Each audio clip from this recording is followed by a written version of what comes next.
Good afternoon. We would like to welcome you to week 2 of our course, Nonviolence and Social Movements. And the lecture for today's class is on the Montgomery bus boycott. I hope you enjoyed the documentary that is part of a series called Eyes on the Prize. And it's a powerful documentary series that chronicles historic events during the freedom struggles of the 1950s, 60s, and 70s. So although we showed the Montgomery bus boycott segment, there are other excellent parts of this documentary that I would encourage you to check out. I wanted to begin, before I turn it over to Reverend Lawson, by sharing that the last trip that I took with Reverend Lawson immediately before the outbreak of the pandemic was in March of 2020, 2 years ago. And it was actually my first trip to Montgomery, Alabama. I take that back. I had been there with my staff earlier, but we organized a separate delegation with leaders of the Los Angeles County Federation of Labor with Reverend Lawson. And it was a powerful collective learning experience where we brought key leaders of the Los Angeles labor movement to meet with Brian Stevenson, who is the founder of the Equal Justice Initiative in Montgomery. And he also spearheaded the launch of a powerful museum that chronicles the history of slavery, that talks about the impact of Jim Crow and segregation, and the continuing legacy of racism and mass incarceration to this day. In addition, we toured the Peace and Justice Memorial, which is the very first monument of its kind to commemorate the more than 4,000 victims of racial terror and lynchings that have occurred throughout the South and throughout the country. And the building you see behind me was dedicated in December of 2021, the UCLA James Lawson Jr. Worker Justice Center. And I will tell you that the trip that I organized with my staff at the UCLA Labor Center to Montgomery, as well as the trip that we took with Reverend Lawson with leaders of the Los Angeles labor movement, was a source of inspiration for our decision to purchase our building and to name it in honor of Reverend Lawson. We were so impressed when we visited the Equal Justice Initiative, the museum, and the memorial to victims of lynching, to see the power of place, the ability to transform a warehouse which once held slaves in the South in a street where 1 block away there was an auction where slaves were sold. And so the fact that the Equal Justice Initiative was able to transform that space and was able to reclaim the history and to shape the narrative was a powerful lesson for us here at the UCLA Labor Center. And the other thing that was so powerful was meeting with so many of the people that Reverend Lawson had worked with in Montgomery and in Selma, Alabama, and in other parts of the South during this critical freedom struggle period. And his continuing legacy and work to advance nonviolence and social movements here in Los Angeles. So what was so special about that trip is it really linked these two very important parts of Reverend Lawson's work and history. And it culminated in Reverend Lawson marching across the Pettus Bridge with his lifelong friend, John Lewis. And that was the last time that the two of them were able to meet and to converse with one another. And so when we had the building dedication on December 11th of 2021, and when we were surrounded by hundreds of friends and family of Reverend Lawson, I thought about that trip to Montgomery. I thought about that meeting with John Lewis, and I thought about honoring the work that Reverend Lawson has done over the decades, and to ensure that the teaching of nonviolence and the deep commitment and respect for the necessity of building movements grounded in the philosophy of nonviolence will continue for generations to come. So with that, I wanted to now turn it over to Reverend Lawson, who will give the second lecture of our class, highlighting the Montgomery bus boycott.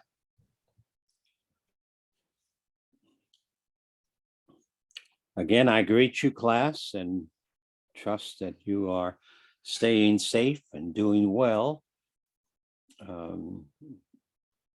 as students here at UCLA. I want to try to cover a great amount of ground and information today. I begin by saying to you that the most significant force in the 20th century, United States of America, life, was the intervention of nonviolence in the concrete contemporary history of our country. This came in large measure through the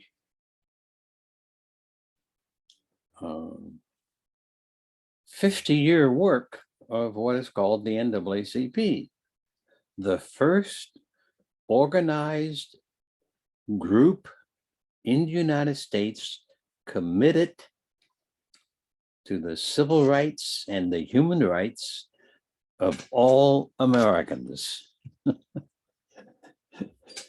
1910, it was founded as the NAACP, the National Association for the Advancement of Colored People, in an intently, shockingly corrupt USA that was by law and custom and ideology moving towards segregated state and segregated life for Black people in particular, but for people of color.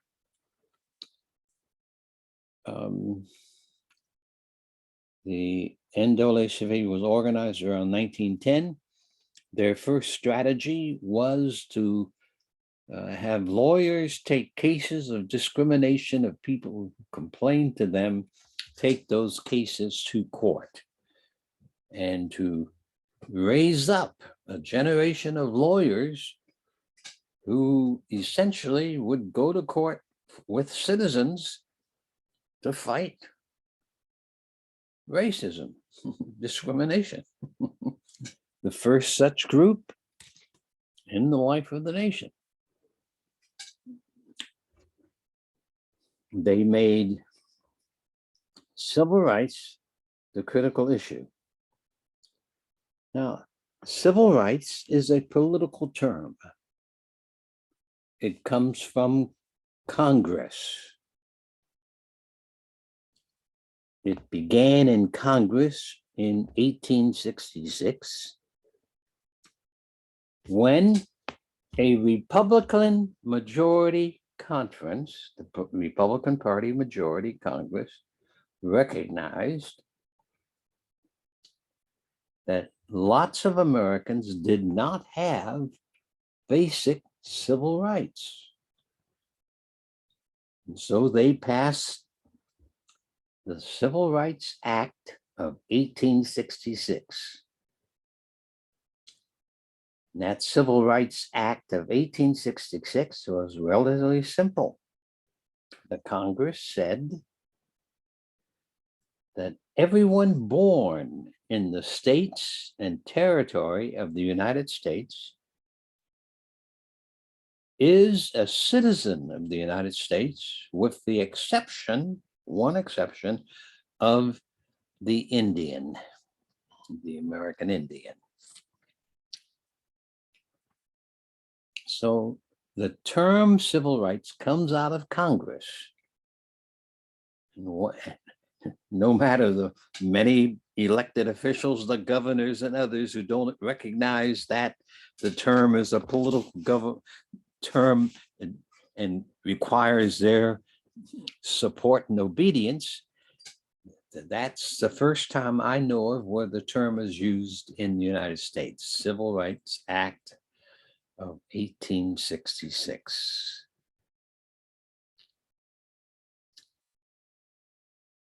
So I want us to understand that out of our political history, therefore, has come this term, civil rights movement. It is the large term that encompasses all of the efforts on the part of the USA people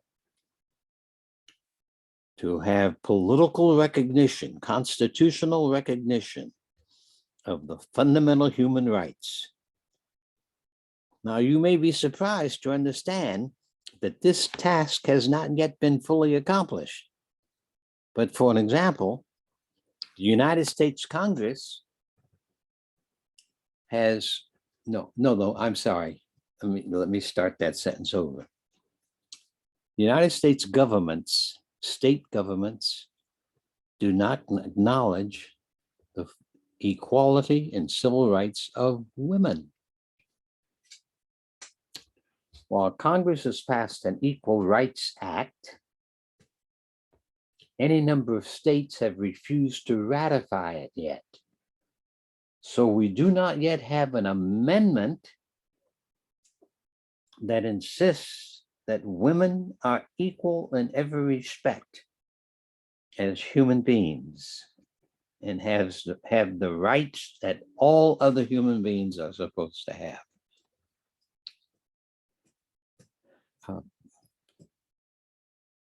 I want to slightly change the subject then to say civil rights movement is the omnibus term that, in fact, does embrace the gains that have been made by the people who are bound in wheelchairs, as an example. People who have physical or mental handicaps, LGBTQ people, people who are fighting now, and transgender people for their recognition to be human beings. And all of this is embraced in this umbrella term called Civil Rights Movement, Civil Rights Act of 1866. And that movement must continue for a long time to come. But I have problems for you to look at. One of them is that in the United States currently, very often the civil rights movement is used in a racist way in the media and in public discussion.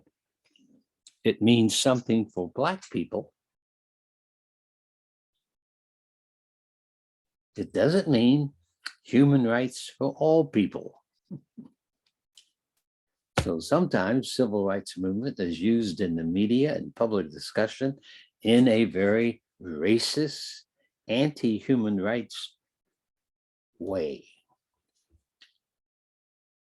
A large majority of white people have not yet accepted the reality that all citizens of the United States, all residents of the United States, are to be treated with equal dignity under the law and in our personal behavior. So human civil rights movement must have that nobility of the Civil Rights Act of 1866. All residents of our society have fundamental human rights endowed by the Creator according to the Declaration of Independence, which we as a people and the governments of all our peoples must come to recognize and help make those rights viable and visible. So the civil rights movement, omnibus term, and one movement that I want to lift up for you under the civil rights movement is the desegregation of football, 1946, with the Los Angeles Rams. They were the first team. They were the St. Louis Rams. They were making a move to come to Los Angeles. And Black sports writers and others said, you cannot come if you don't come desegregated. And so Kenny Washington of UCLA fame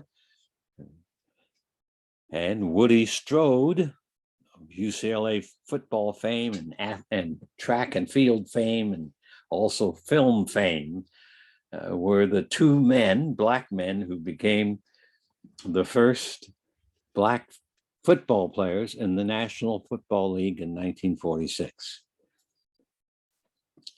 And then in 1947, you have the desegregation of professional baseball, with Jackie Robinson becoming the first Black player with the Brooklyn Dodgers, thus desegregating the football league.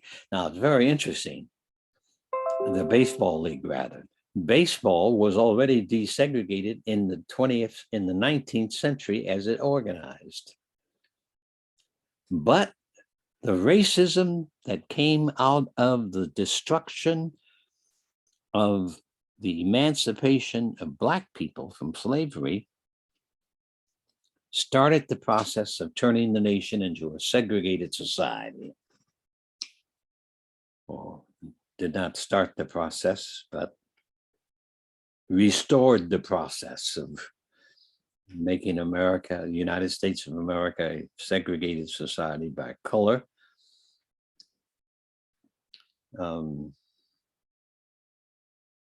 So 1947, however, was the desegregation of baseball. And I'm lifting these up because these two major desegregation moments must be seen as the place where the mind of Black people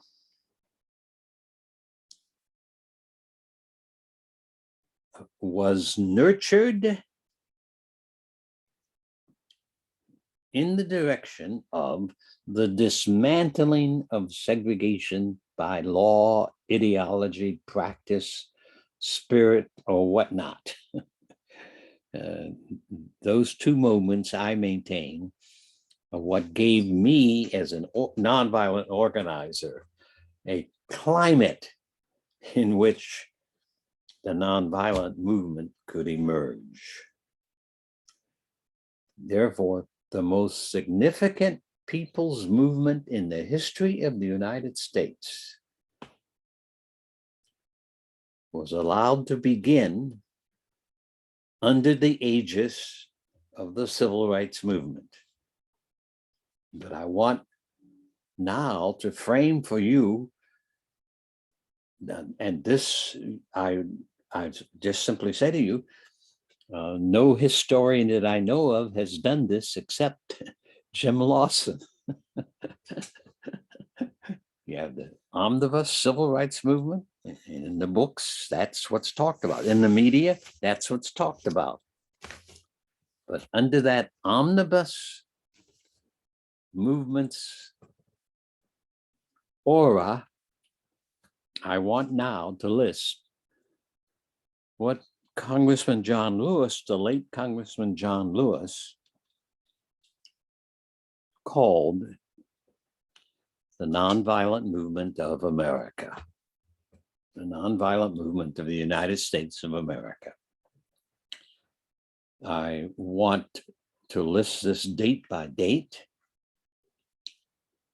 and say to you that it is the Nonviolent Movement of America that became the explosive energy of the Civil Rights Movement.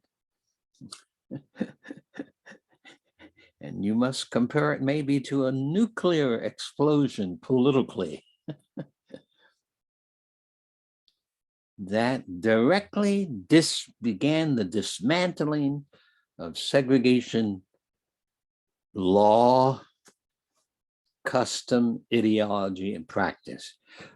This is more critical than what you understand, because the present moment in the politics of the United States, the present Republican Party and the way they behave, Governor Abbott, a Republican governor of Texas, with his stringent rhetoric against the voting rights of people, Hispanic and Black people, especially in Texas.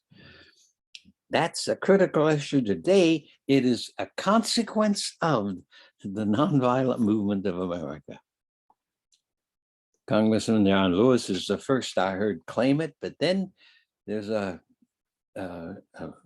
historian by the name of Vincent Harding, who's now deceased, but who taught at Spelman College in the early 60s in history.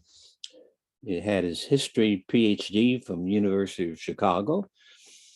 And Vincent calls this movement that I call the Nonviolent Movement of America, he calls it the Black Freedom Movement or the Black Justice Movement. And I would say with both of those men that no movement in the history of the country has been more important to both changing the country and changing the paradigm of the vision than this movement which I describe. So if you will make this a major note now, the Civil Rights Movement omnibus, very important. But a major campaign of that Civil Rights Movement is called the Nonviolent Movement of the United States of America, 1953 to 1973. 1953 to 1973. And I'm going to list, therefore, this 20-year period. Almost each year of that 20-year period, there was a major event that began to interfere with the conventional wisdoms of segregation. And then there were often many kinds of supporting actions, many of which have never been studied or counted.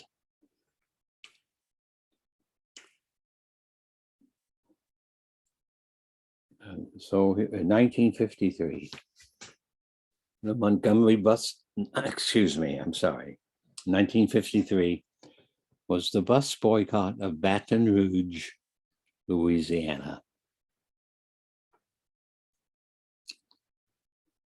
Black customers and riders of the Baton Rouge bus system were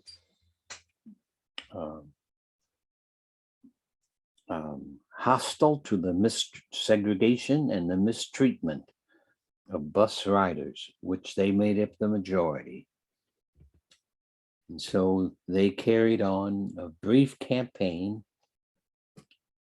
that allowed for them to call for better behavior on the part of the white drivers. And remember now, segregation is set up by law. That the races will be separated on a bus, but the drivers of the buses will all be white. the mechanics who keep the buses running will all be white. You must understand. The secretaries who work for the bus company and the support staff for the company will all be white. Those jobs are prohibited. That's also a part of segregation.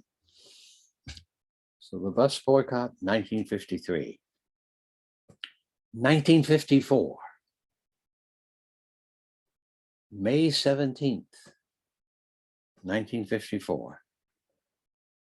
The NAACP, through its Legal and Defense Fund, gains a unanimous decision from the Supreme Court, which simply said is that segregation by race or any other form is unconstitutional.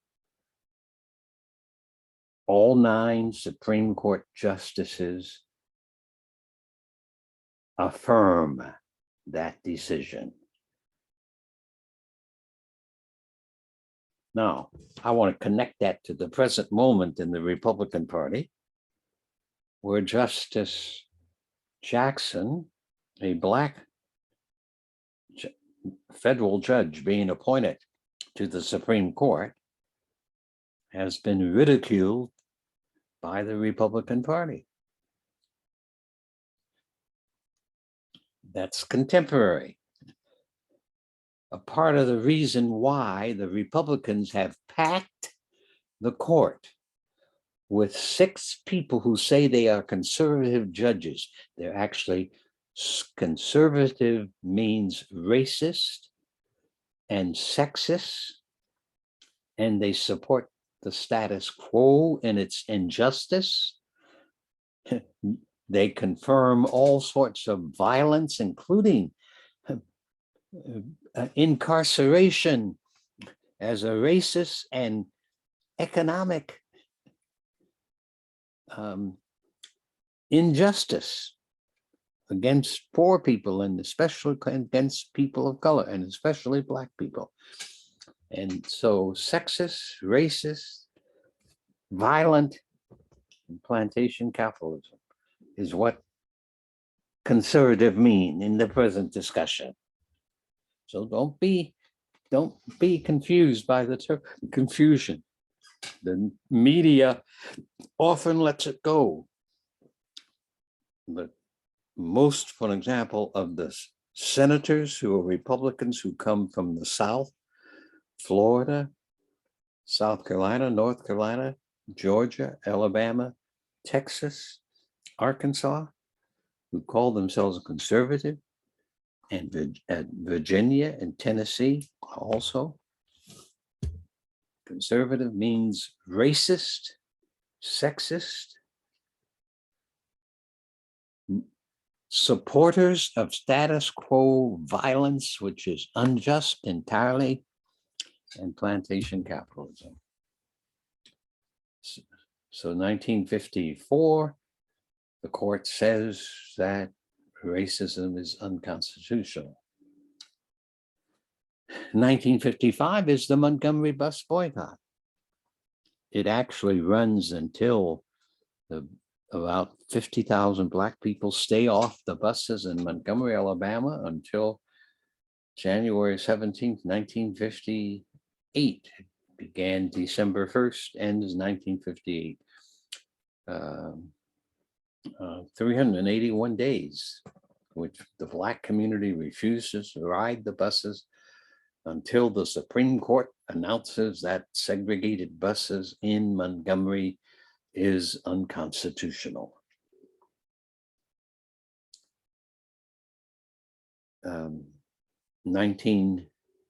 That's 1955 to 57. Then the next major year is 1962. I'm sorry, 1955, 57. And between 1955, 57, 58,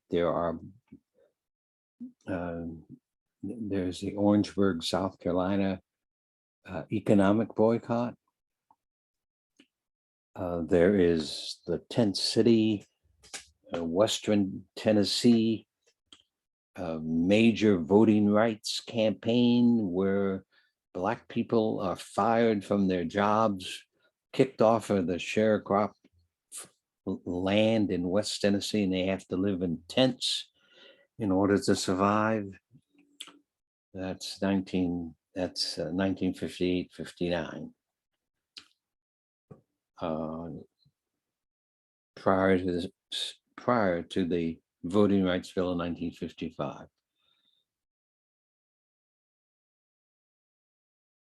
1958, 1959, Tent City.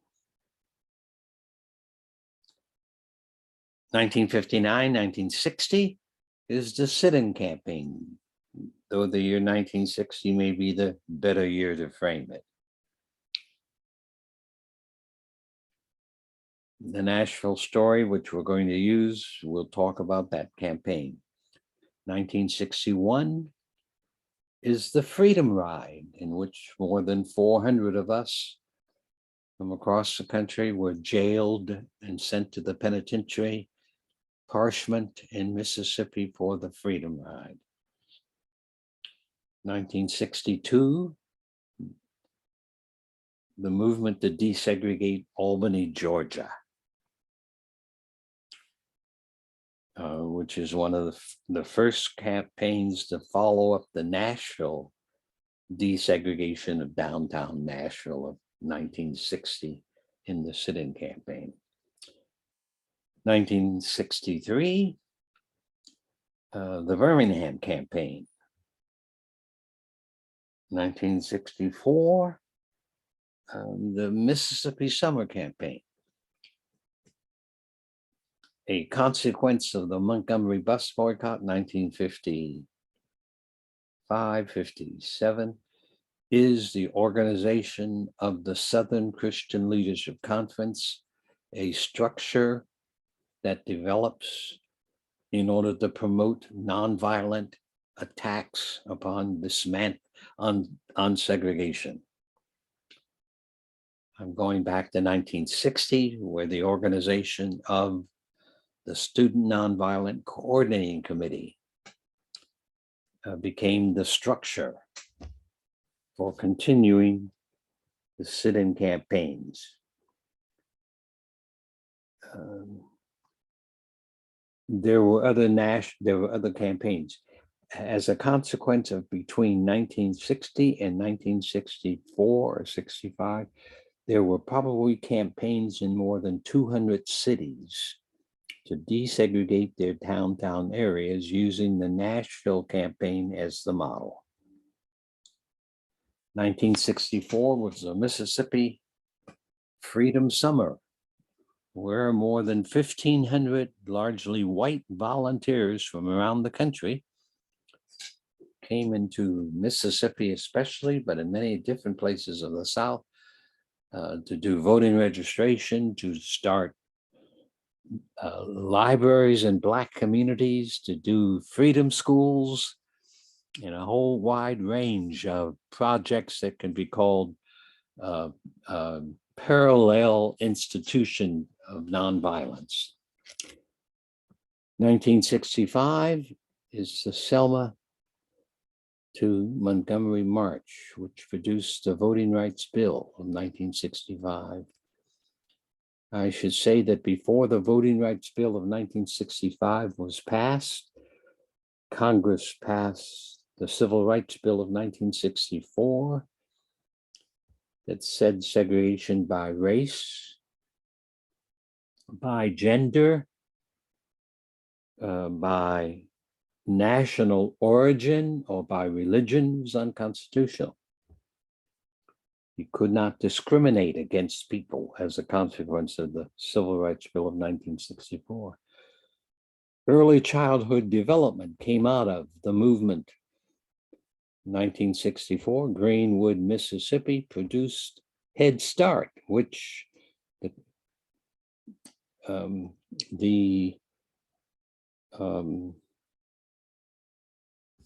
presidential administration, the White House adopted and made a part of its Great Society program. So 1964 voting rights, 1965 voting rights bill. I want you to pay attention to the fact that the Voting Rights Bill of 1955 is not the most important bill that was passed in the nonviolent campaign. It's one of the many that's still being fought out across the country. 1965. I'm trying to. 1964, Mississippi Summer. 1965, Selma to Montgomery. 1966 is the March Against Fear in Mississippi. 1967 is the Civil Rights Movement of Chicago. 1968 is the Memphis sanitation strike, in which the forces of racism assassinated Martin Luther King Jr. 1968. 1969 is the Black Monday movement in Memphis that began the desegregation process of Memphis schools. Also 1969 was the beginning of very strong strikes at hospitals by unions to lift up the safety and the wages and the benefits of working families. 1969, 1970. There were sundry numbers of campaigns around the country. 1971, the same. 1972, and then 1973. I end the 20 years nonviolent campaign with 1973, with the founding of the Children's Defense Fund, which is a direct consequence of the movement, the founder being Marion Wright Edelman, a organization that continues to work today on behalf of erecting in the United States a society where every newborn baby is welcomed with a healthy hospitality, healthcare, and the rest of it. And early child development is an infrastructure across the whole nation. That's 1973. So I've missed a couple of years there in the major events and many minor events. But I should say, I want you to remember that in each of those years, there were literally hundreds and thousands of small direct action campaigns across the country, though the massive central focus was in the southeastern, south central part of the country. But the FBI in 1963 said there were more than 1,700 direct action campaigns in conjunction with the Birmingham campaign. In the 1960 sit-in movement, I know from my study in 1960 and reading and trying to grasp what we were doing, 1960, there were sit-in campaigns in almost every one of the 50 United States of America. Where in Cincinnati, Ohio, students found restaurants and lunch counters. In Cincinnati, Ohio, students found counters which were segregated or would not serve Black people at all. In Boston, Harvard students in 1960 demanded equal housing for international students. International students of color could not find housing in Cambridge, Massachusetts until 1960, when Harvard students took matters in their own hands and demanded that the university guarantee housing for international students. I don't know if that's the story of just that one year. It's ever really been gathered, researched, gathered, reported. For some of you who may decide that you're going to do graduate work and PhD work of that movement, 1953 to 1973, is a massive source for study in helping us have better understanding and for helping us to move forward and creating the country we want to create. So we'll fill in on this as we go. Civil rights movement. Then within that movement, many different campaigns, desegregation of professional baseball. But then within that civil rights movement omnibus, the most explosive movement of all time, the Nonviolent Movement of America, of which Rosa Parks and Martin Luther King could be called the icons. I know of no historian who lays that out for you in that way. And, but it's the way as I, as an organizer who moved south in 1958, before I did my graduate degrees in theology, because I shook hands with Martin Luther King, and Martin Luther King said, "You better come south now." He didn't say you better, he said, "Come now." We need you now. So in January of 1958, I moved from Ohio, where I intended to be close to my family for a while, and began as a Southern secretary for the Fellowship of Reconciliation, and traveled across in every state of the southeastern part. I traveled in a number of years, both with the Fellowship of Reconciliation and then also with Martin Luther King Jr. in many, many different types of meetings, doing counseling on how you can be nonviolent in this bad situation, and encouraging crisis situations, and teaching staff and teaching Martin King himself.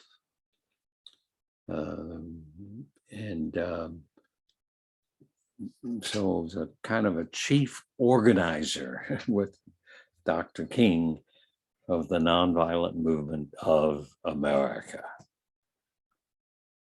I am the only student of that period of time who divides this into the civil rights movement, which must continue. It has continued and should continue, but then with the Nonviolent Movement of America, 1953 to 1973. The current turmoil in the United States, in the politics and elsewhere, is created by the continuing clash between the nonviolent movement in the United States, its impact, its continuing push in the United States for freedom, equality, liberty, and the beloved community for all people in our country, versus,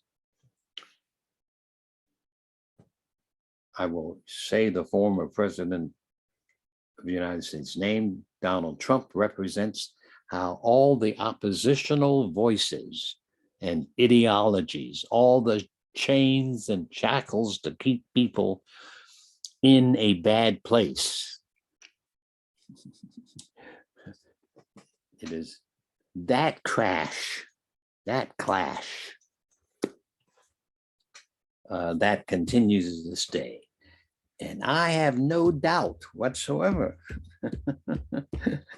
that the future is our country becoming truly a country where every baby, girl, or boy born will have full access to liberty, equality, justice, and the beloved community. I hope that you can hear what I've tried to say. That movement has shown beyond a shadow of doubt the efficacy of nonviolent struggle. It's caused enemies to be converted. It has strengthened character and courage in many of us who participated and participate today. And it is the only way, I'll say that, nonviolent struggle is the only way that the forces of racism, sexism, violence, and plantation capitalism can be dismantled and transformed to fulfill help us fulfill the historical preambles that our nation ought to be organized around, namely the Declaration of Independence and the preamble to the Constitution of the United States. I would urge you at this time, if you have not done so recently, but I hope you will pull up a copy of the preamble to the Declaration of Independence and the preamble to the Constitution of the United States, and make both of them an integral part of your thinking and participation in this class on nonviolence and social movements.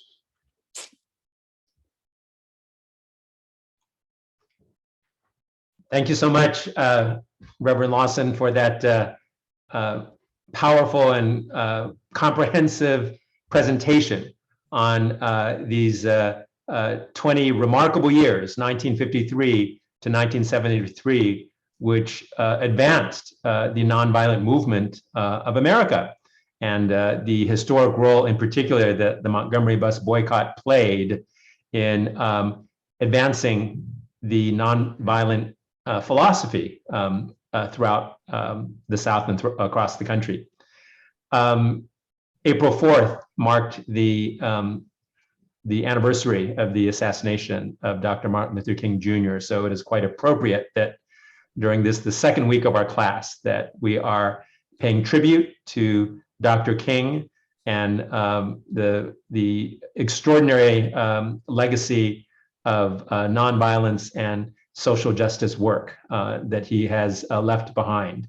Next week, we will be following up with a conversation with Professor Sekou Franklin on the Nashville sit-in campaign, of which Reverend Lawson was a central leader, and we'll be showing a documentary from A Force More Powerful on the Nashville sit-in campaign. And we will look forward to having all of our students join us on week 3 to examine the Nashville sit-in movement. Thank you very much.